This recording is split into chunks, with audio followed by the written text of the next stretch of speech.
The Grand Council chamber shimmered with artificial serenity, its glass floors reflecting the slow drift of distant nebulae.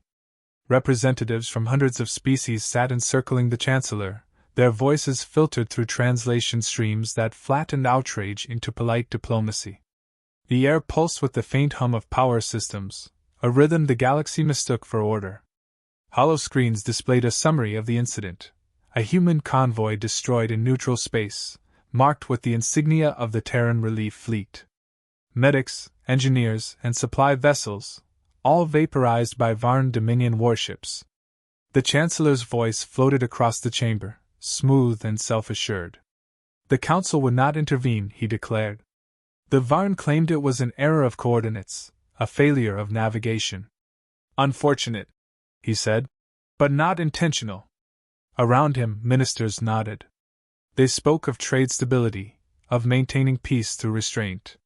No one uttered the word murder. At the far edge of the chamber, the seat bearing Earth's insignia remained dark. The human envoy had resigned 2 cycles ago, walking out after the Council's refusal to sanction another massacre, the one on Europa Colony. Many had called it a dramatic gesture, a symptom of human impatience. Others said humans were too volatile to grasp diplomacy's subtleties. Now, their absence was convenient. Without them, no voice demanded justice. The session's minutes would record it as unanimous consensus.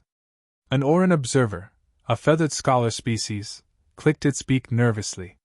It remembered the words spoken years earlier when humans first joined the Council. "We do not forgive the killing of innocents. Ever." The Council had laughed then, interpreting it as human bravado. But now, the silence from Earth felt unnatural, like the pause before a storm. Across the galaxy, commentators filled the void. News grids speculated about human reaction, economic sanctions, symbolic protests, perhaps an angry speech from their planetary governor. No one expected what history would later call the Quiet Week. No broadcasts, no declarations, not even denial. Every Terran embassy shuttered communication nodes. Their merchant fleets rerouted through untraceable paths. Analysts misread it as panic. Only the military observers noticed subtle patterns: encrypted transmissions leaving the solar system, deep frequency bursts pulsing at mathematically precise intervals. Something organized, deliberate. Inside the chamber, the Chancellor dismissed these concerns. "Humans have much to lose," he said confidently. "They'll come to the table." His adjutant agreed, citing trade dependencies and logistical weakness. "Their fleets are outdated," another ambassador added. "Their world's isolated, their numbers small. They'll negotiate as all lesser species must." Laughter rippled like static. Beyond the Council's glittering walls, the stars were already changing. Deep within Terran space, orbital yards lit up under blackout protocols. Civilian communication traffic dropped to near zero, replaced by tight beam relays that no outsider could decode. The Terran Defense Network, silent since the armistice, reactivated without announcement.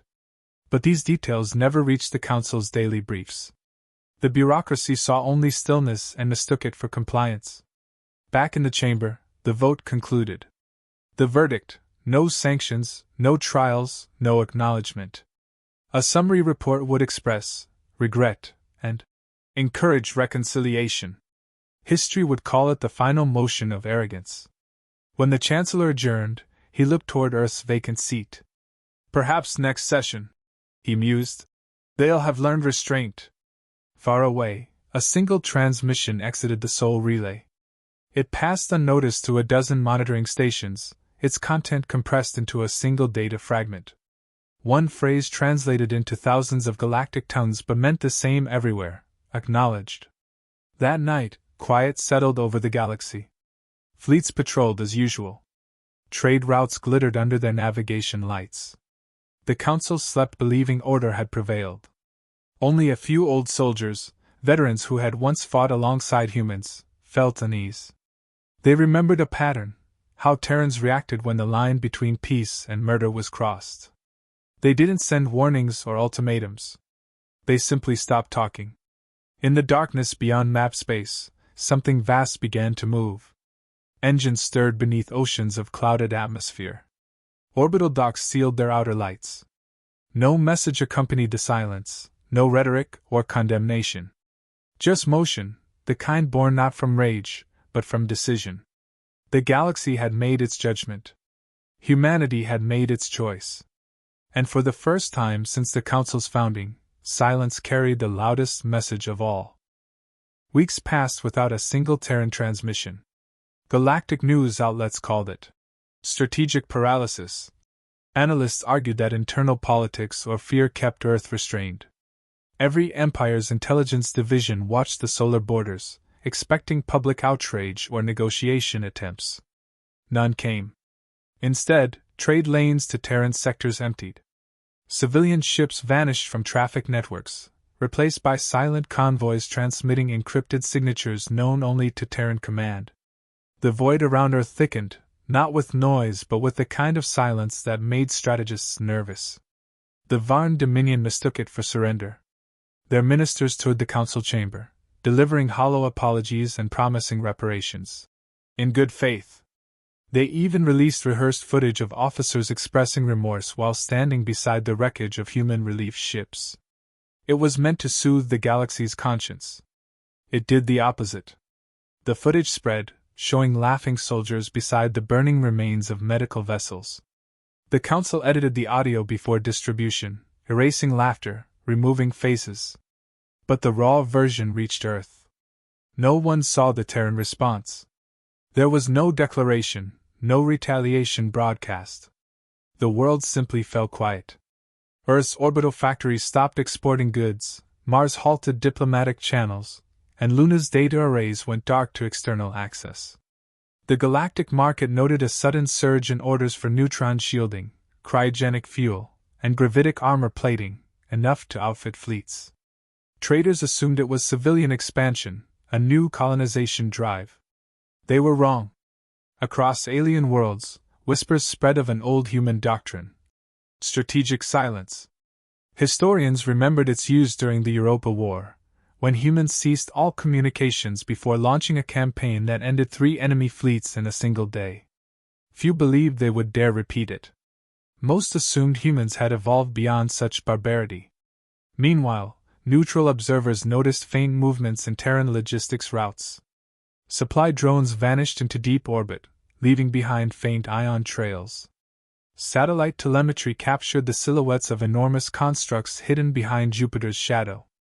The pattern suggested organization, not chaos. No ships emerged, no transmissions leaked. Just a growing void, precise and deliberate. In the Council's command hubs, military strategists dismissed the reports. Psychological posturing, they said. They're bluffing for leverage. Yet smaller civilizations began relocating fleets quietly away from Terran space. The Oran scholars published an analysis titled The Weight of Human Patience, warning that when humans stop negotiating, they have already decided. The report was ignored. A minor news outlet interviewed a detained Terran cargo captain whose vessel had been impounded after refusing border inspection. When asked about Earth's reaction, he smiled faintly. "We don't negotiate with murderers," he said before the feed was cut. The clip spread like contagion. Millions viewed it within hours, dissecting his calm tone. It wasn't threat, it was certainty. Diplomats requested urgent audience with Earth through encrypted channels. Every attempt failed. Automated relays returned a single message: "Channel closed indefinitely." Panic crept into bureaucratic reports. The Council assembled a crisis session, debating if silence equaled hostility. The Chancellor insisted on patience. "They will return to the table once emotion fades," he assured. His words comforted no one. In deep space, survey probes near the Sol frontier began reporting gravitational anomalies, minor, rhythmic distortions consistent with mass displacements on planetary scale. The data vanished hours later, scrubbed from archives. The probes stopped transmitting altogether. A few technicians tried to re-establish contact and received nothing but static. Among merchant guilds, contracts involving Terran shipping were cancelled overnight. Insurance rates tripled for any route near human borders. Still, The official stance remained that peace endured. Publicly, the galaxy believed in diplomacy. Privately, even the most arrogant species began moving assets off frontline colonies. By the second month, the silence had become unbearable. The Chancellor ordered the Terran seat reactivated and left empty as symbol of inclusion. The gesture fooled no one. Somewhere beyond known routes, human fleets were vanishing from radar one by one, taking entire dockyards with them. Observers noticed new constellations appearing in deep system scans, structured patterns that didn't belong to nature. Then, at exactly the same hour across hundreds of listening posts, Terran encryption signatures disappeared from every galactic registry simultaneously. It was not an outage. It was deletion. Earth had erased itself from the galactic network. The galaxy mistook that for isolation. It was preparation. It began without preamble. One moment, the galactic communication grid hummed in its usual rhythm. The next, entire sectors fell silent. The first blackout hit Varn space. Their planetary defense arrays blinked out within seconds, leaving orbiting fleets blind. Reports of system failures flooded the Council's relay network, each one ending mid-sentence. On the capital world of Varnis Prime, defense operators watched their own satellites vanish from orbit. No explosions, no energy signatures, just disappearance. Panic spread before comprehension. The Council demanded explanations, but every attempt to contact the Varn command network returned a flat tone. Connection refused. In under 5 minutes, an empire of 8 billion soldiers was deaf and blind. Yet not a single Terran ship appeared on sensors. The galaxy's best strategists searched for patterns and found one: precision. Every relay, every weapons platform, every military data core targeted simultaneously. It was not warfare. It was extraction. Someone had mapped their entire infrastructure and dismantled it from within. The Varn fleet, once proud of its digital supremacy, floated powerless as if some unseen hand had reached through the void and crushed its circuits. When the Council's investigative drones finally reached Varn space, they recorded an eerie calm. Warships drifted without power, planetary grids dark, yet civilian habitats untouched. Medical stations remained operational. Agricultural drones still hovered. It was selective annihilation, ethical in its brutality. Humanity's fingerprints were unmistakable. The Council debated retaliation but could not even locate Earth's position in the star map anymore. Every Terran coordinate had been replaced by encrypted placeholders that returned nonsense. Then came the message.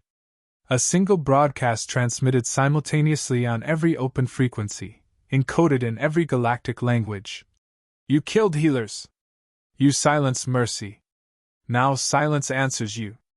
The signal originated from nowhere and everywhere, bouncing through dead satellites and defunct stations before evaporating. No one traced it. The Varn High Command attempted to regroup, but their supply lines had vanished. Convoys sent for reinforcement never arrived. Sensor buoys deployed along hyperspace lanes detected fleeting distortions, massive gravitational wakes consistent with fleet movements, but no ships appeared on visual record. It was as if space itself conspired to hide them. One admiral described it before his transmission cut. "We're surrounded by nothing, and it's watching us." Other species began locking down borders. Panic infected trade networks. Markets collapsed under fear of retaliation. Still, the Council clung to procedure. They dispatched peace envoys toward the sole frontier under the banner of truce. None returned. Their ships were found drifting later, engines cold, systems intact, crews unharmed but unconscious, every data core wiped clean. The only thing left was a repeating line scrolling across their primary consoles. "Do not seek dialogue with murderers." Within days, the Varn Dominion ceased to exist as a functional state. No armies remained, no leaders, no communication channels. Infrastructure melted into chaos, yet no civilian centers were attacked. Relief ships from neighboring systems entered cautiously and found food supplies intact, power grids restored automatically by autonomous drones. Each drone bore a single insignia, the Terran emblem, engraved without pride or threat, as if to mark a completed sentence. The council gathered in emergency session, but fear had replaced arrogance. One representative dared to suggest military retaliation. Another whispered that striking back would invite extinction. The Chancellor ordered neutrality, his voice trembling behind rehearsed composure. Still, the galaxy trembled more at what humanity didn't do than at what they did. No fleets occupied conquered systems. No demands followed. No expansion. Only the lingering echo of precision, an operation so complete it rewrote the laws of deterrence. By the week's end, the Council issued an official statement calling for investigation into unknown attackers. The lie fooled no one. Every empire's sensors recorded the same encryption fingerprints, Terran, unmistakable, deliberate. Humanity had not spoken for 2 months, then answered with silence and erasure.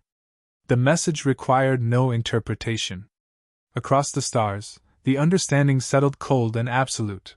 The species that once begged for inclusion had judged the galaxy and found it wanting. The council chamber had never known quiet like this. Reports from across the rim poured in, fragmented, trembling accounts of vanished fleets, cities that woke to empty skies, and Dominion worlds now ruled by silence. The Varn command structure had collapsed entirely, leaving their colonies leaderless.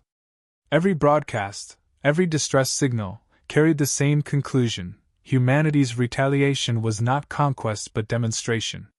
Where the Varn's fleets once stood, there was only stillness.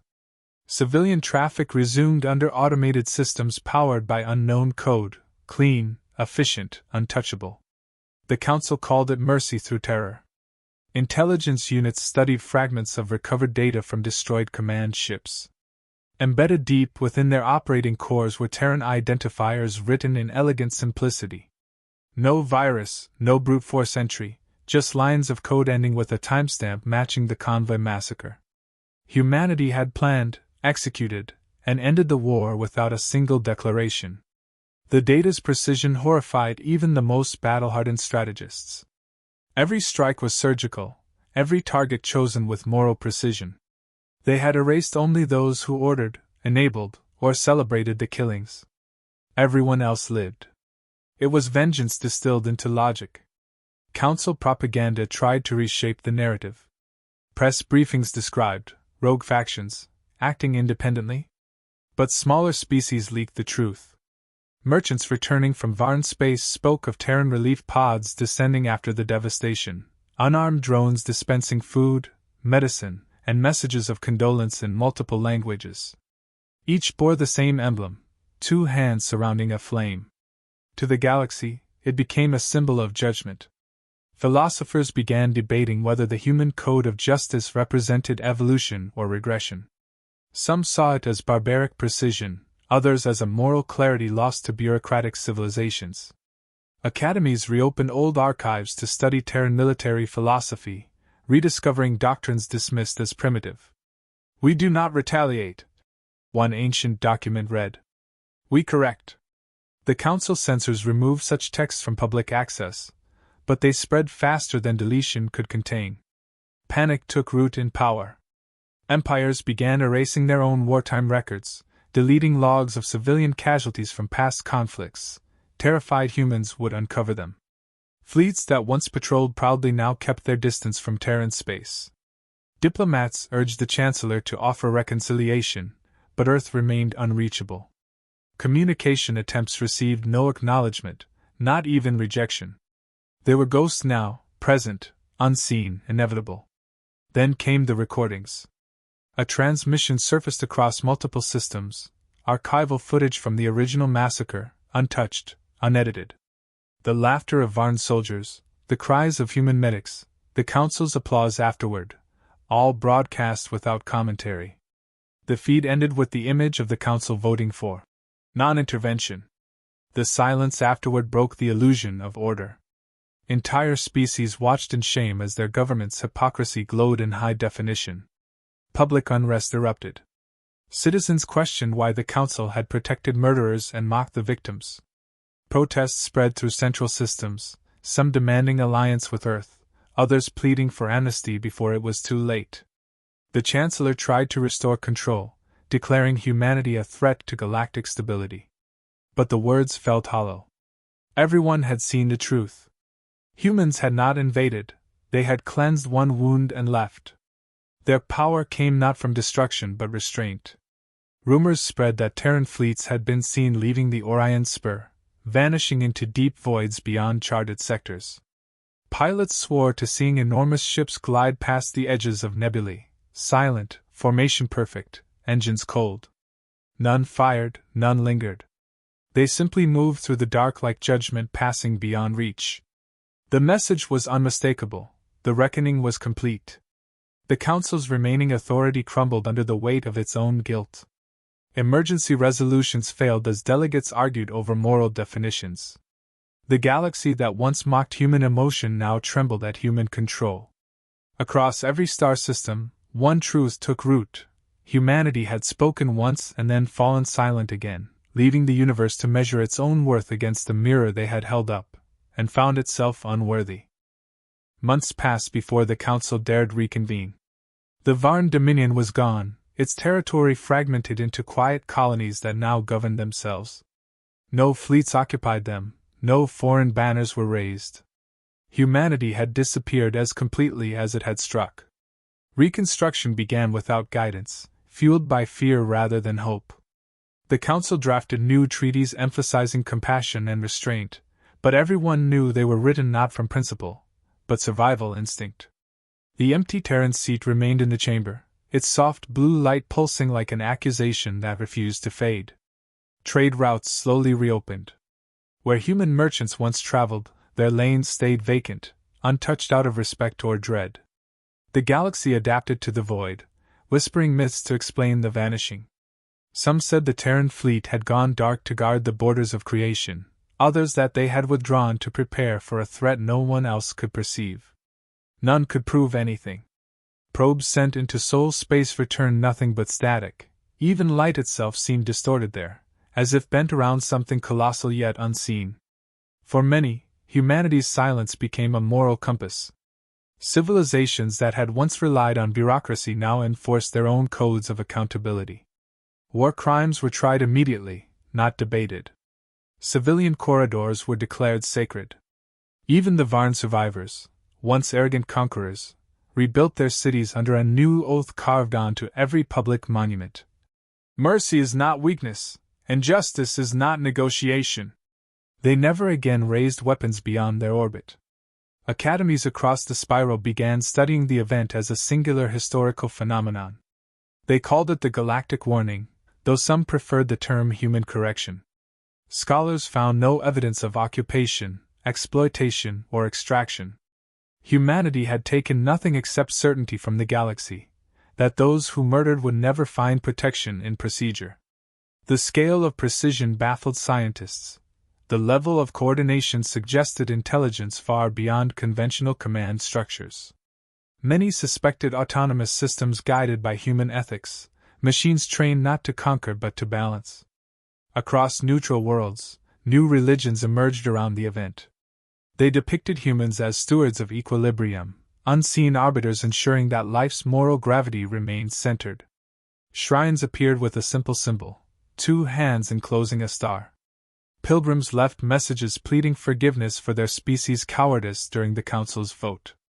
In every message echoed the same admission: they had mistaken human restraint for fear, compassion for submission. The Council tried to erase the myth, but the legends spread faster than censorship. Every attempt to rewrite history only strengthened belief. The Chancellor eventually resigned, acknowledging that governance had become irrelevant when morality itself had been outsourced to silence. The galaxy did not need new laws, it needed memory. And memory belonged to the humans now. Years later, a neutral exploration ship detected a faint beacon near the galactic rim, an old Terran transmission repeating endlessly on a decaying frequency. It contained no coordinates, no voice, only a message encoded in dozens of languages. We remember. Choose peace while you can. The crew broadcasted it system-wide before the signal vanished again. No one could trace its source. Some claimed it originated beyond the galaxy, others swore it came from inside their own relay stations, as if the message had been there all along, waiting to be heard. Over time, humanity's absence became its own kind of governance. The fear of their return kept peace where diplomacy never could. Empires disarmed quietly, politicians chose negotiation over arrogance, and soldiers hesitated before obeying cruel orders. Each hesitation was a silent monument to the lesson burned into collective memory. The galaxy no longer needed threats, it needed reminders. And somewhere beyond the reach of starlight, an unseen fleet drifted through darkness, watchful, patient, unannounced, guarding a peace forged not through words, but consequence.